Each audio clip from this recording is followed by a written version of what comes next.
구독, 좋아요 꼭 눌러주십시오. 구독, 좋아요.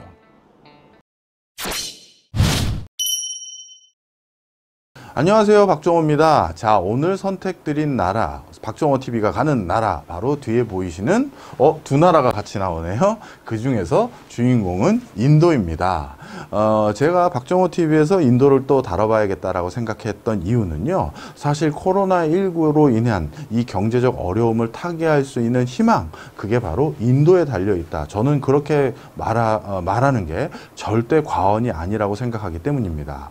좀 설명을 드리면요, 2000년이 열리기 바로 직전, 이렇게 표현드리는 게 맞겠습니다. 1990년대 후반 동아시아의 금융위기와 그 다음에 2000년대 초반 바로 IT 버블 위기, 이때의 여러 가지 경제적 어려움을 일거에 극복하는데 굉장히 큰 대안이 돼줬던 게 바로 중국의 급부상입니다. 어떤 지역에서요, 경제적 어려움이 놓였을 때 그것으로 생긴 많은 부채나 이런 것들을 탕감하려면 어디선가 새로이 갑자기 경제적인 화랑이 불고 붐이 일어나야 됩니다. 그곳에서 대규모 투자를 한다든가 개발을 한다든가 소비시장 역할을 해줘서 거기에다가 물건을 갖다 팔고 거기다가 뭔가 납품을 하다 보면 당연히 이 불황이 빨리 회복될 수가 있겠죠. 바로 2000년대 초반에는 중국의 급부상으로 인해서 저기 중남미 국가의 많은 국가들은 기초적인 원자재를 중국에 납품하면서 경제적 어려움을 해결하게 됐었고요. 대표적인 국가가 아르헨티나죠. 바로 우리나라를 비롯해서 많은 동아시아 국가들도 바로 위에는 중국의 급부상과 발맞추어서 적지 않은 경제적 활로를 모색할 수가 있었습니다. 자, 글로벌 금융위기는 또 어땠습니까? 글로벌 금융위기라는 커다란 어려움을 극복한, 그것으로 인해서 전 세계적인 어려움이 유발되었을 때 그것을 극복할 수 있었던 가장 큰 원동력은 물론 글로벌 금융위기도 미국에서 있었지만 미국 내에 빅테크 기업들이 급성장하는 어떤 성적을 보이면서 그걸로 인해서 전 세계적으로 많은 또 국가의 경제적 어려움이 극복될 수 있는 여지들이 자꾸 생겼던 것입니다. 자, 그런데 코로나19는 지금 어떤 상황인가요? 코로나19는 이전에 그런 여러 금융 위기들이나 경제적 위기와는 그 결이 사뭇 다릅니다. 코로나19는요, 이전의 위기와는 어떻게 다르냐? 말 그대로 이전의 위기는 어떤 한 지역에서 불거진 위기였다면 이 코로나19는 전 세계가 동시에 촉발됐던 위기입니다. 이로 인해서 전 세계가 어디 하나 지금 희망이 돼줄, 대안이 돼줄 그런 곳이 없는 상황이에요. 그런 과정에서 그나마 뭔가 새로운 소비 시장을 역할을 해주고 이제 막 뭔가 성장의 기치를 내걸기 시작해서 저기다가 우리나라의 물건을 갖다 팔면 새로운 기회가 열리지 않을까 생각할 수 있는 나라, 바로 인도입니다. 인도는요, 이미 2015년 중국의 GDP 성장률을 앞지르기 시작했습니다. 그리고 2030년으로 제가 기억하는데요, 전 세계 인구 1위 국가도 인도로 탈바꿈될 예정입니다. 사실 정확한 학문적인 이쪽 분야에서는요, 이미 인도가 전 세계 인구가 제일 많은 나라가 인도라고 저희들은 그렇게 생각을 하고 있습니다.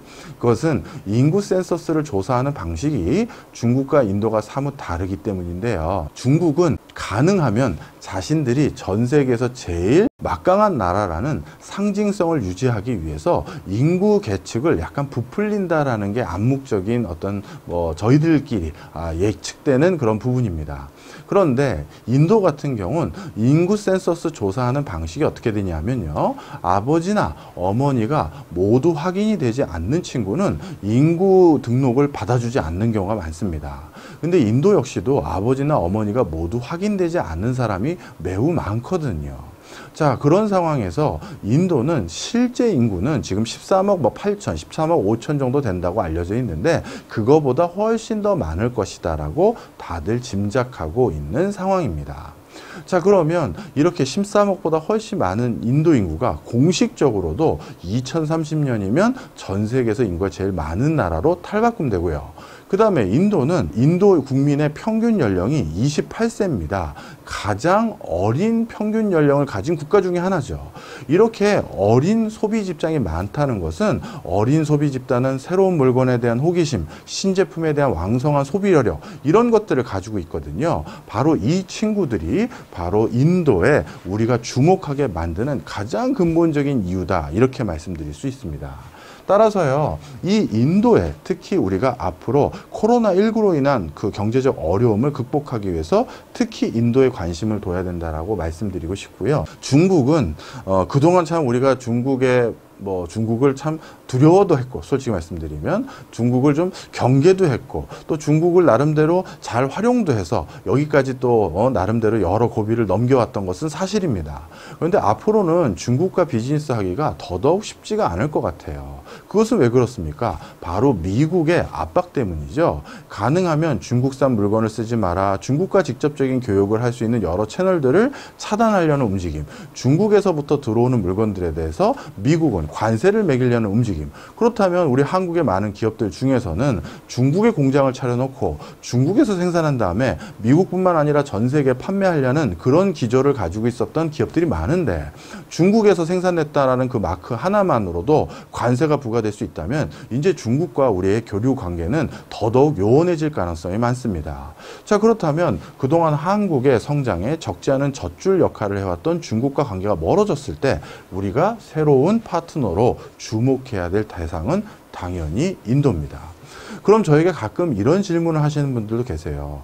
교수님, 중국과 인도를 같이 가져가면 안 되나요? 아유, 그럼 또 얼마나 좋겠습니까마는 지금 중국과 인도의 갈등마저도 굉장히 첨예하게 대립되고 있는 상황입니다. 그런 과정에서 인도 내부에서도요, 메이드 인 차이나에 대해서는 이제 불매운동 직전까지 갔고 실질적으로 불매운동이 일어난 것들도 많습니다.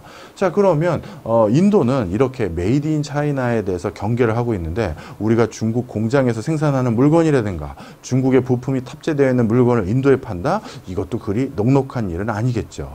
따라서 이제 우리 한국은 인도만을 위한 전략적인 학습과 전략적인 어떤 비즈니스 모델을 만들어서 인도 시장에 진출해야 될 때가 아닌가, 저는 이렇게 생각을 합니다. 바로 박정호 TV에서 인도를 다루기로 한 이유가 여기에 있는데요. 자, 그러면 본격적으로 인도가 IT 강국인 이유부터 하나씩 살펴보면서 인도에 대해서 우리가 하나하나 차근차근 공부를 해보도록 하겠습니다. 자, 인도 하면 IT 강국이다라는 거 이미 많은 분들이 아실 거예요. 그렇죠? 그런데 인도가 IT 강국이 될 수 있었던 것은 아주 좀 더 근원적이고 아주 본질적인 이유가 좀 있습니다. 인도인들은요, 사실 이 최근 들어서 IT 산업이라는 게 형성된 뒤부터 IT가 돈이 되니까 이렇게 IT와 관련된 것에 좀 밝아지고 거기에 관심이 생긴 것이 아니라, 인도인들은 아주 오래전부터 IT의 가장 근원적인 학문이라고 할 수 있는 수학에 아주 능수능란한 민족이 바로 인도인들이었습니다. 중국인들은 절대 인정을 안 하고요. 또는 중동에 있는 사람들도 절대 인정을 안 하는데요. 우리 수학에서 0이라는 숫자의 발명, 이건 발견이 아니라 발명이라고 해야 됩니다. 0을 사용해서 단위수를 올린다라든가 이런 개념들을 우리가 활용하게 됐고, 0이라는 개념으로 아무것도 없다라는 개념을 우리가 활용하게 된 것이거든요. 따라서 0이라는 숫자는 발명된 것인데요. 이 0이라는 숫자를 누가 그럼 어느 대륙에서 어느 민족이 제일 먼저 생각해냈느냐, 여기에 대해서 수학사를 다루는 많은 학자들이 갑론을박을 하는데요. 제가 아는 범주에서 가장 타당성이 높은 학설들은 인도인들이 0이라는 숫자를 처음 발명했다라고들 하고 있습니다. 그만큼 아주 오래전부터 인도 사람들은 수학의 이치가 아주 밝았죠. 그 다음에 요즘도 인도인들이 연산하는 모습을 보면 굉장히 남달라요. 그리고 인도인들이 사용하는 진법은 어떻게 보면 IT에 더 적합한 진법인 것 같습니다. 우리 한국인들이나 다른 대부분의 민족들은 우리가 어떤 진법을 쓰냐? 십진법을 쓰잖아요. 근데 인도는 십진법을 쓰지 않습니다. 십진법을 쓰지 않고 이진법의 배수인 16진법이라든가 32진법 이런 식으로 숫자를 세는 게 훨씬 더 편해하는 게 인도인인데요. 그럼 이런 16진법은 결국 이진법을 확대한 것이니까 32지법도 마찬가지고 64도 마찬가지고요. 이들은 그럼 도대체 왜 10진법이 아니라 손가락 10개인데 왜 이런 16인이 이런 진법을 쓰게 된 것이냐? 바로 숫자를 세는 방식도 다르기 때문인데요. 인도인들은 숫자를 이 마디로 세는 것들이 인도인들의 특성입니다. 하나, 둘, 셋, 넷, 다섯 이런 식으로 세는 거죠. 이렇다 보니까 수를 세는 방식도 훨씬 우리보다 고도로 정교하게 세기 시작했고, 그 다음 제가 화면도 하나 가지고 왔었는데요. 인도에서 초등학교 아이들이 구구단을 외우는 모습을 보고 저도 깜짝 놀란 적이 있는데요. 97 곱하기 96은 이런 것들, 이런 거 우리는 안 외우잖아요. 우리 구구단 외울 때 9단까지 외우고 저도 끝냈던 것 같은데, 자, 인도는 구구단을 100단까지 외웁니다. 그래서 97 곱하기 96은 9312여 이거를 나름대로 연산해서 딱 답이 나오는 이 방식을 인도인들은 초등학교 애들에게 다 가르쳐요. 그래서 인도의 인도도 단일 민족은 아닙니다. 단일 민족은 아니지만 지금 인도라는 문화권에 있는 여러 민족들은 아주 오래전부터 수학이란 학문에 지극히 관심을 보이고 있고, 이런 수학적인 학문적 토대 속에서 어렸을 때부터 성장할 수 있는 기회를 많이 제공해 주는구나. 이것이 IT라는 산업이 딱 대두됐었을 때 가장 발빠르게 부응할 수 있었던 가장 큰 밑거름 중에 하나가 아니었나, 이렇게 말씀드리고 싶습니다. 자, 그런 성과로 인도하면 IT의 최강국으로 불리울 만큼 정말 IT 분야에서 인도가 없으면 돌아가지 않는다라고 말할 정도인데요. 실리콘밸리에서 창업한 이민자들의 출신 국가 비율 보시면 32%가 인도 사람, 5.4%가 중국, 5.4%가 영국, 4.8%가 일본, 이렇게 되어 있습니다. 다 쟁쟁한 어떤 인도 사람들이 이렇게 나와 있죠. 창업한 분은 아니고 MS CEO니까요. 구글 CEO 이분도 순다르 피차이, 그 다음에 어도비 CEO도 인도인이지 제가 이번에 저도 알게 됐는데요. 자, 그래서 실리콘밸리에 가면요, 이런 소리들을 합니다. 실리콘밸리에 있는 10명 중에 7명은 인도 사람이다 말할 정도로 정말 인도인들이 실리콘밸리에 즐비합니다. 그래서 여기서 우리가 또 하나 주목하고 기억하셔야 될 게 있습니다. 많은 분들이요, 지금 한국의 기업가들이라든가 한국의 어떤 여러 CEO들이 우리도 IT 분야로 진출하기 위해서, 아니면 IT 분야를 좀 더 정교화하기 위해서 인도에 IT 연구소를 차려서 인도에서 우리가 이렇게 IT 인력들을 뽑아가지고 거기서 IT 산업을 발달시키자라고 하면 이거만큼 큰 오판 아닌 오판이 없습니다. 왜 그런지 좀 설명을 드려볼까요?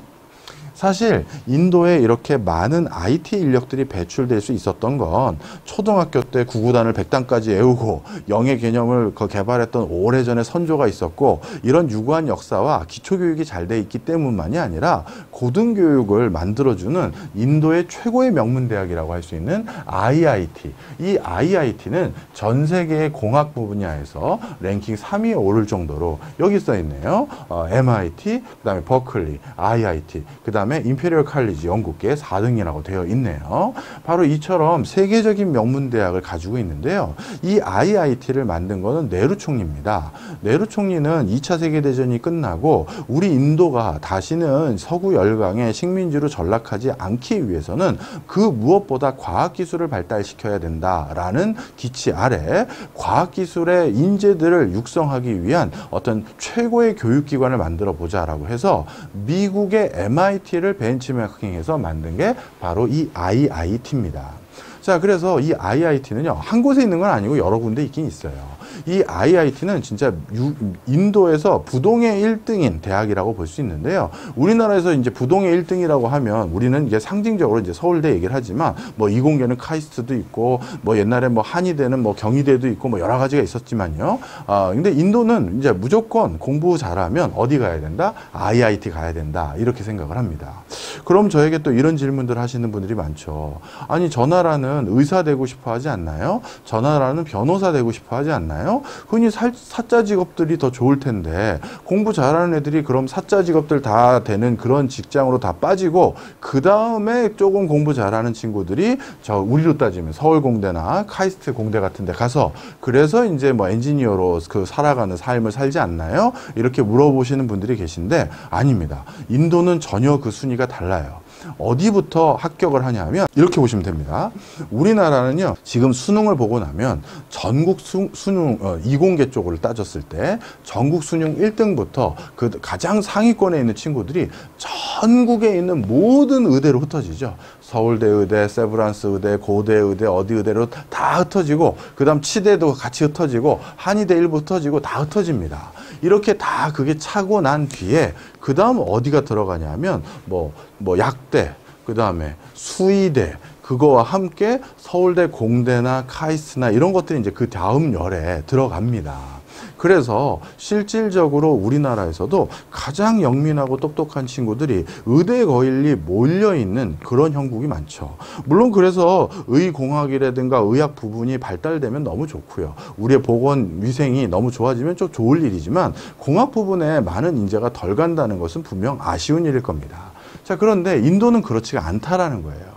인도의 학교 시스템은, 어떻게 보면 대학 입시 시스템은 우리 옛날 수능 이전의 학력고사 시스템과 똑같습니다. 지금 수능이나 스카이캐슬에서 나오는 이런 전형은요, 대학에 들어가는 방식이 너무나도 다양하잖아요. 나는 수능 보고 이 대학에 들어왔어. 난 수능까지 안 갔는데 나는 무슨 특별 전형 뭘로 들어왔어. 나는 뭐랄까요, 외국의 특별한 경험을 가진 걸로 들어왔어. 나는 경진대 우수자로 들어왔어. 뭐 이런 여러 가지 경로로 그 대학을 들어가는 그런 전형들이 많습니다. 다양한 배경을 가진 사람을 뽑겠다는 취지죠. 근데 인도는 그런 전형이 거의 없습니다. 진짜 거의 없고요. 어떻게 뽑느냐? 우리 옛날 학력고사 때처럼 시험을 딱 봅니다. 그래서 그 동일한 시험에 전국 1등부터 전국 꼴등까지를 일렬로 쭉 배열해요. 그리고 그 일렬로 배열된 그 등수를 가지고 어느 대학 갈 건데라고 하는데, 그야말로 1등부터 100등, 1등부터 1000등이 전부 원하는 학교는 뭐 어느 학교 의대, 어느 학교 법대가 아니라 IIT의 공대들입니다. 자, 왜 그러냐? 그게 바로 이 좀 전에 이 화면, 그리고 좀 전에 인도에서 절대 IT 연구소를 세우려고 하지 마십시오라고 말씀드린 것과 맥을 같이 하는데요. 자, 인도의 청년들의 꿈은 간단합니다.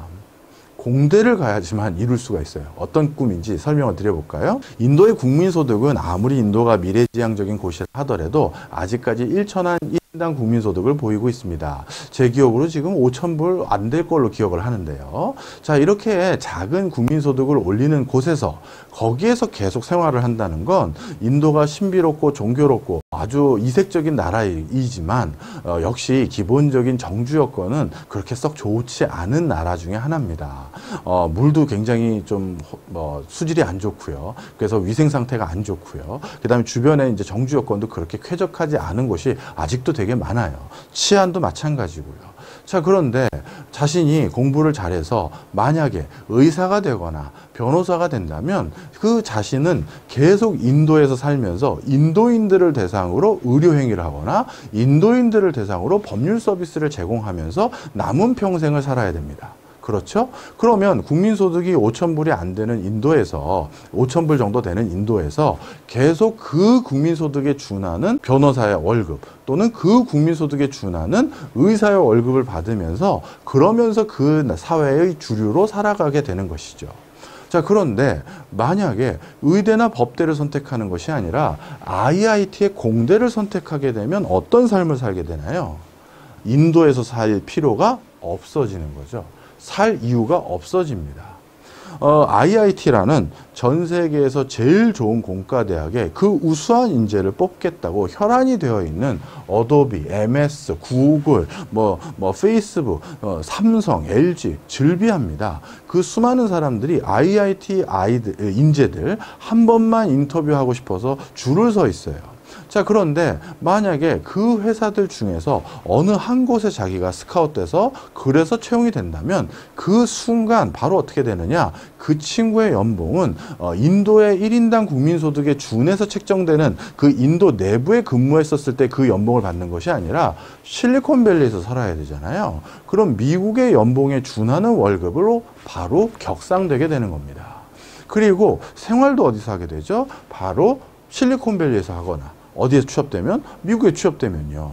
그 다음에 한국에 취업되면 어디서 할 수 있을까요? 마곡지구나, 아니면 우리 수원이라든가 평택이라든가 이런 데서 근무하게 되겠죠. 바로 자신의 생활 환경과 아니면 어떻게 보면 급여 수준을 한 번에 바꿀 수 있는 가장 적합한 전공은 바로 IT 분야였던 것입니다. 그래서 이런 인센티브 구조 때문에요. 인도의 많은 청년들은 IIT에 열망하고 있고요. 그래서 인도의 가정들은 지금 어떤 모습이냐 하면요. 이렇게 보시면 될 것 같습니다. 이렇게 그 국민소득이 낮았을 때는 우리 옛날에도 그랬지만 모든 자녀들을 다 공부를 다 시켜줄 수가 없어요. 그렇지 않습니까? 그래서 어떻게 하느냐. 그 자녀분들 중에서 제일 똑똑해 보이거나 제일 공부에 재능이 있어 보이는 애를 집중 밀어줍니다. 어떻게 하느냐. 부모님들 두 분은 다 밖에 나가서 일해서 걔 학비 보태고 걔 학원비 보내고 걔 공부하는데 뒷바라지 하고요. 그럼 누나나 형은 어떻게 하느냐. 그 친구 공부 안 하고 TV 보거나 게임하면 바로 엄마한테 고자질하거나 등 두들기면서 너 공부 안 하고 뭐해 하면서 집중적으로 그 친구 하나를 IIT에 보내기 위해서 온 가족이 헌신해요.